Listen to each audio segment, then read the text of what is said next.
السلام عليكم ورحمة الله وبركاته.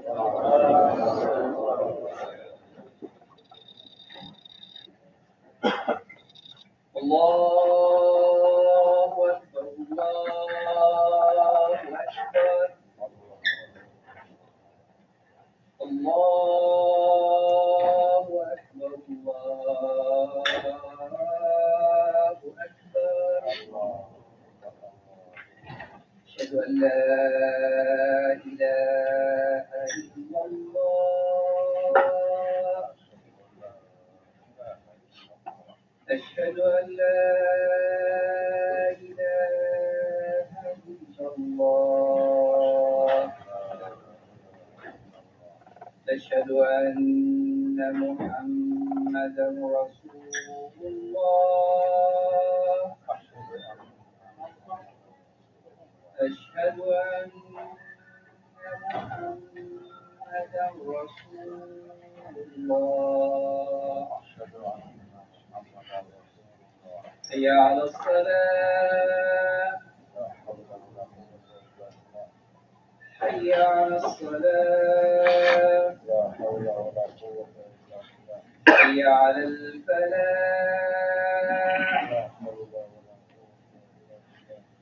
حي على الفلاح. الله أكبر الله أكبر. لا إله إلا الله.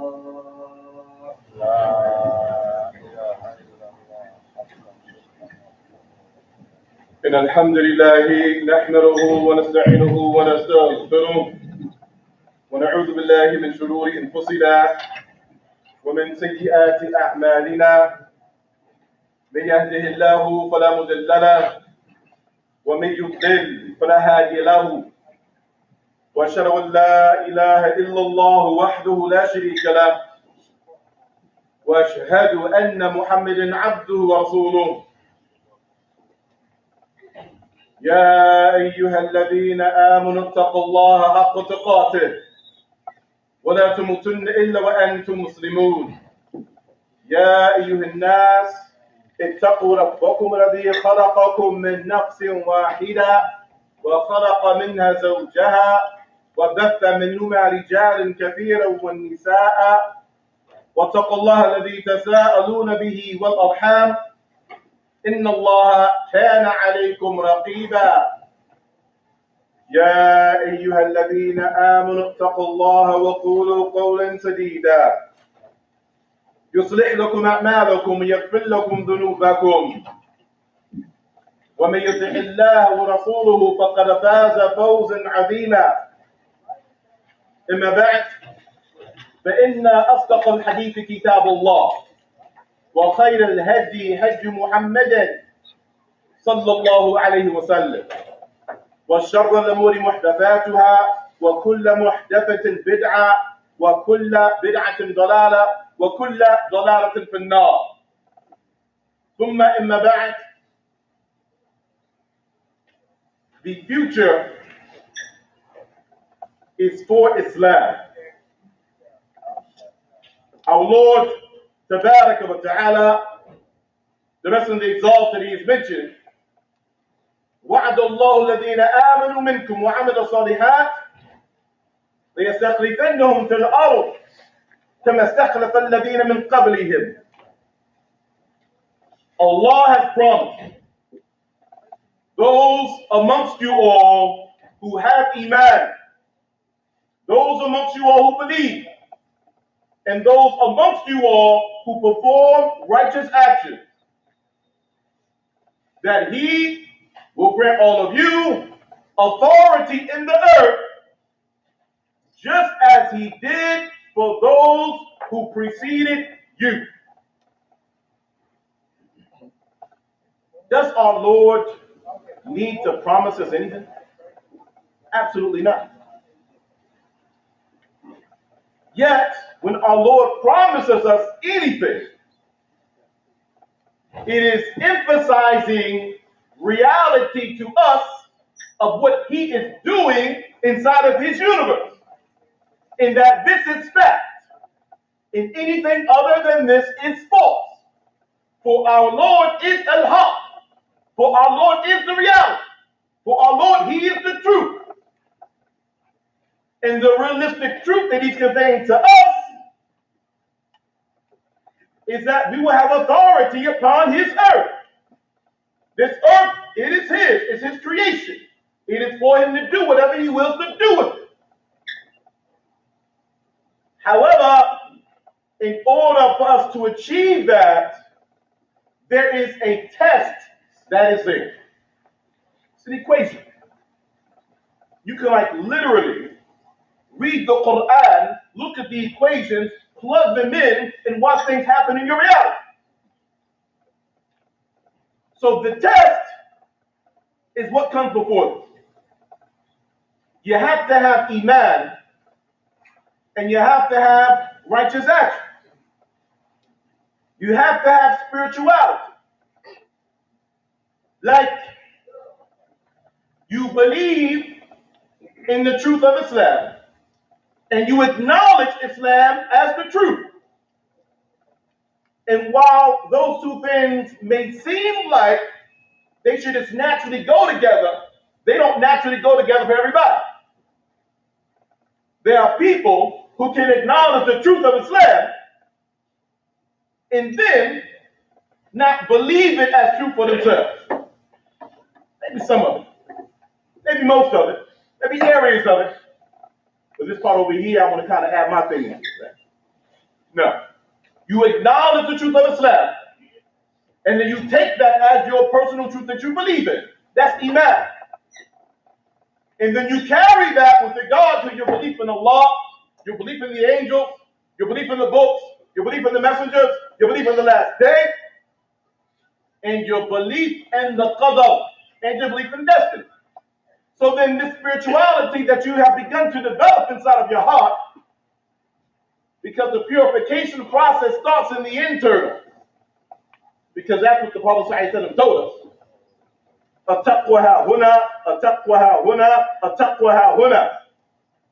That taqwa is here, consciousness of Allah is here, piety is here, and he pointed to his chest 3 times, meaning his heart. So then once you have got your internal proper, then it is meant to emanate and manifest itself into the external, so that you're now speaking in alignment with what is inside of yourself, and you're acting in alignment with what is inside of yourself. The test. Because if you don't got the internal right, then some of the things that come out of your mouth won't be in alignment. If you don't got the internal right, then some of the things that come out of your actions won't be in alignment. See, that's the test. You do that, you get that part right, well, then what you want? What you're looking for? What is it that you desire in the dunya and the akhirah? What is it that you desire in this life as well as in the hereafter? Allah will open all of it to you. The same way that our Lord took a human being that was illiterate and uneducated in a corner of the earth that nobody cared about, and took that person and made him the most perfect of all of his creation. Sallallahu alayhi wa sallam. The same way, he took some of the poor, some of the destitute, some of the undesirables in society, along with a few others that did have some clout, But the rest of the world ain't care about them. Roman Empire ain't care about them. The African Empire ain't care about them. The Byzantine Empire ain't care about them. Persian Empire ain't care about them. Took them and all those world superpowers, he gave it to them same people that no one would even turn their heads at. When they did show up, they were a laughing stock. Nobody took them serious. Oh yeah, go take these fruits and vegetables and a few coins and go back to that desert you live in. That's how they was treated. But Allah gave them authority in the earth. Why? They had Iman, they had righteous actions, they believed in Islam, and they actually practiced Islam in real life. They believed in real life. It wasn't like intellectual. It wasn't just because like it was cool, it's a thing to do. Like, I just want to be around the brothers. I just want to get married to somebody. That's not how they were looking at it. You get all of that, but that's not the main point. وَمَا خَلَقَتُ الْجِنَّ وَالْإِنسَ إِلَّا لِيَعْبُدُونِ. That's the main point. I've neither created the species of the jinn of humanity except for the expression to my worship alone. They were there with it. Allah gave it. وَلَيُمَكِّنَنَّ لَهُمْ دِينُهُمُ الَّذِي ارْتَضَىٰ لَهُمْ. And he will grant them fortification in their deen, the deen that he is pleased with for them. You know how sometimes, like, maybe on your job or something like that, you get some issues with your slot. Maybe they don't want you praying on your job, or maybe you can't fast the way you want to fast, or maybe there are areas of Islam that you can't really get into the way you want to get into it because of some other factors that are going on around you that you need to change. Plug in this equation. Your Lord is promising you that he will fortify you in your deen, the deen that he is pleased with. اليوم أكملت لكم دينكم وأتممت عليكم نعمتي ورضيت لكم الإسلام دينا. This day I perfected your religion for you all. I've completed my favors that I bestowed upon you all. And I am pleased for you all to have Islam as your deen. He is pleased with you and I to have Islam as our deen. The meaning is, Allah is pleased with it, so then we should be pleased with it for ourselves. If we are not pleased with Islam for ourselves, then perhaps there's some deficiency in our Iman, where maybe we're not acknowledging Islam as the truth to the extent that we should be. Or maybe we're not taking Islam as our personal truth and belief the way that we should be. We're not saying that you're not Muslim or I'm not Muslim. We're just saying, for this equation to work, we got to raise the bar a little. وَلَيُبَدِّلَنَّهُمْ مِنْ بَعْدِ خَوْفِهِمْ أَمْنًا. And then after they were in a state of fear, Allah granted them safety. Allah granted them peace. Allah granted them security. Allah began to remove their faults and remove their deficiencies. Which one of us does not have something that you're scared of? Maybe it's getting old. Maybe it's loss of wealth. Maybe it's loss of family. Maybe it's loss of life. Maybe it's loss of an opportunity. It's something for you. Inside of you, you know what that is. But if you plug in this equation, in this verse, your Lord is telling you that the same fears that you have, he will alter that and make it security for you.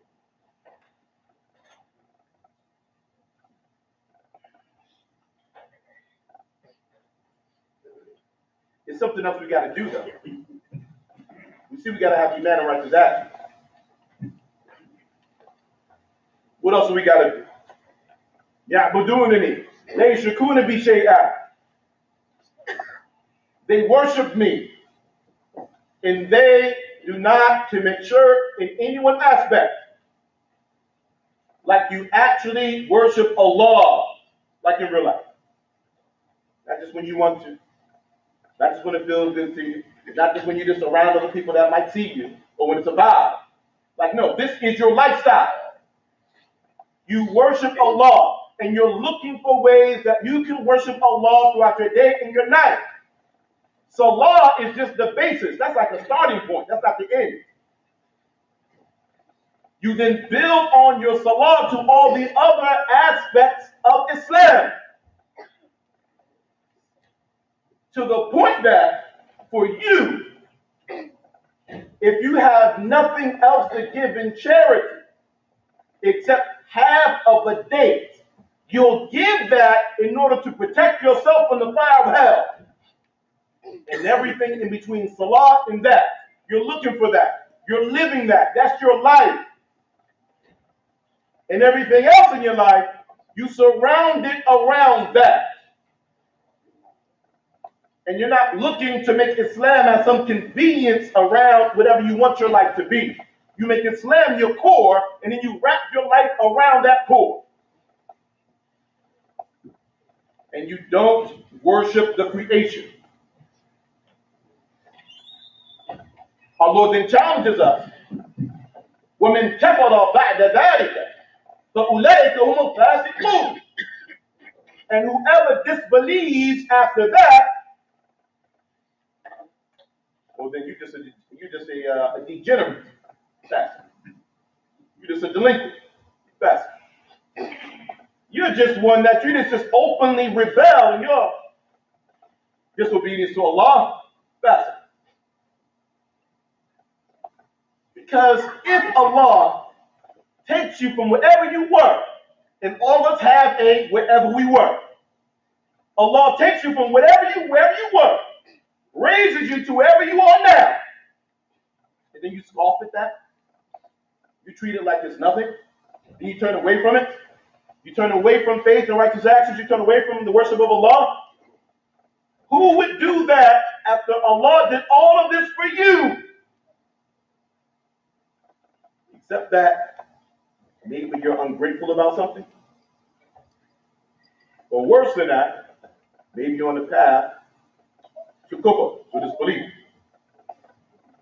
Abu Aliya, from the ancient Muslims, he has a statement. He says, تعلموا الإسلام, learn Islam. فإذا تعلمتموه فلا ترغبوا عنه. Learn Islam, and then once you've learned Islam, don't strive against it. وعليكم بصراط مستقيم فإنه الإسلام. And adhere to the straight path. You know that straight path, we ask Allah to guide us to an Al-Fatiha. Adhere to the straight path because it is Islam. ولا تنحرفوا عن الصراط يمينا ولا شمالا. And do not diverge from that straight path, neither to its right nor to its left. وَعَلَيْكُمْ بِسُنَّةِ نَبِيِّكُمْ. And adhere to the sunnah, adhere to the prophetic tradition of your prophet. وَإِيَّاكُمْ وَهَذِهِ الْأَهْوَاءِ. And beware of these desires. Abu Aliya says. But when he says desires, he's not talking about like those base natural desires that exist inside of us to like eat, drink, have position and companionship and intimacy. No, not that stuff. That's not what this is. Beware of desires, meaning beware of following desires in affairs of aqidah. Beware of following your desires in affairs of theology and in affairs of spirituality. Because once you start creating your own belief system, that's different than what Allah revealed to us to believe. Well, then we right back to diverging to the right and the left of the straight path. And to the right and the left of the straight path, well, that's hell. فأقول قولي هذا. So I share these words of mine, وأستغفر الله لي ولكم. And I seek forgiveness myself as well as for you all. فاستغفروه. So seek His forgiveness. إنه هو الغفور الرحيم. Certainly He is all forgiving, most merciful.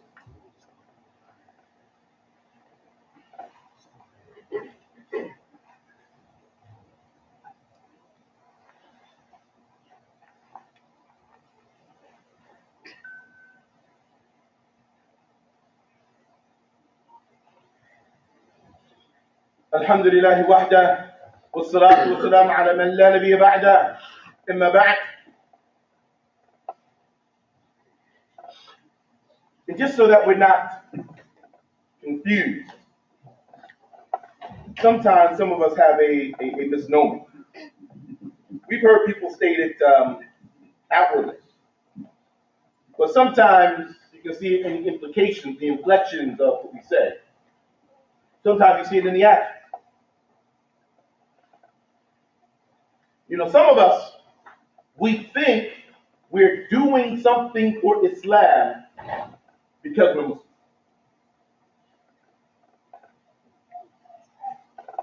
Some of us, maybe we think, even if we don't say it out loud, we think Allah needs us. We think Islam needs us. That's actually not true. Sorry, not sorry. It's not what you have done for Islam, it's what Islam has done for you. It's not what you have done for Allah, it's what Allah has done for you. I think I'm making it up. يا أيها الذين آمنوا من يرتد منكم عن دينه فسوف يأتي الله بقوم يحبهم ويحبونه. Oh, you possess Iman. Oh, you possess faith. Oh, you believe. Whoever amongst you all turns away from his deen, then Allah will bring about a people that He loves them and they love Him. So we can get on the train or we can get off the train. The train is still going to go to where it's going to go. Islam is still going to do what it's going to do. Islam is still going to spread. Islam is still going to save lives. Islam is still going to save souls. Islam is still going to take human beings and transform them into the best version of themselves, with or without our presence, with or without whatever our contributions are. But if you get on the train, well then you get all the blessing, you get all the reward, and you get the transformation yourself. You get reward in this life before you even get to the hereafter. And whatever reward you get in this life is an appetizer in comparison to what Allah has in store for you. Hopefully in your grave. For you. Hopefully during your resurrection. For you.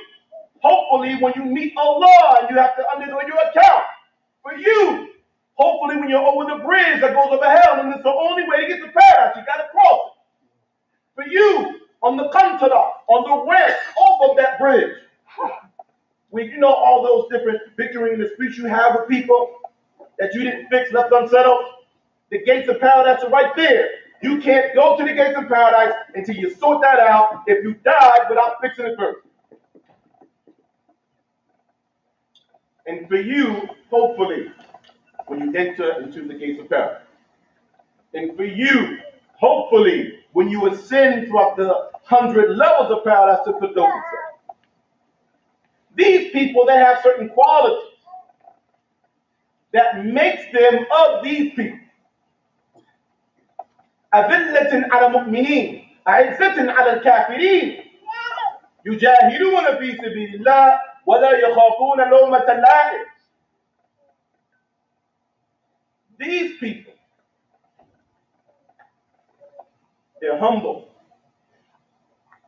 with the people of Iman, with the believers. They're not arrogant with the believers. They're not narcissistic with the people of Iman. They're not sociopaths. They're not psychopaths with the people of Iman. They're not like that with them. They're not harsh and arrogant with them. That's not how Allah describes it. But with those who do not believe, they got dignity, self-respect, where they carry themselves around those who don't believe. And they strive in the cause of Allah. They strive with themselves, they strive with their wealth and whatever they have. And they do not fear the blame of those that might rebuke them. Because this path, this trade, you do this, well, yeah, they're going to talk about it. They're going to find something to say. And it only goes for 3 tiers. If there's something factual or something evidence-based that can be used, they'll use that. If they can't get you there, next tier. Let's try to find some type of flaw in the personality of you.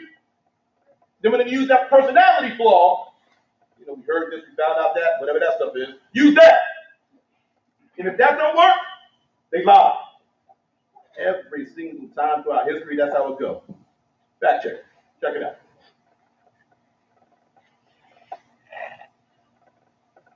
ذلك فضل الله يؤتيه من يشاء والله واسع عليم. That is the favor of Allah. He gives that to whomever He wills.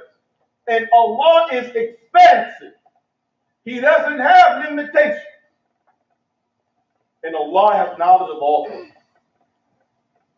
So whatever it is that you are seeking from your Lord, it is impossible for it to be greater than what Allah has for you. So then don't limit yourself in what you seek from Him. Don't limit yourself in what you ask for from Him. He's infinite. Your ask can't be greater than that which is infinite. Seek, live, and be well, and hopefully be merry. We leave you with a statement of Umar ibn Khattab. May Allah be pleased with him. He says, إِنَّ كُنَّ أَذَلَّ قَوْمٍ فَعَزَّنَا اللَّهُ بِالْإِسْلَامِ. We used to be the lowest and the most despicable of the people. Then Allah granted us might and valor through Islam. فَمَهْمَا نَطْلُبُ الْعِزَّ بِغَيْرِ مَا عَزَّنَ اللَّهُ بِهِ أَضَلَّنَا اللَّهُ. So then the more we seek might and valor through other than what Allah granted us might and valor through, the more Allah will lower us and humiliate us.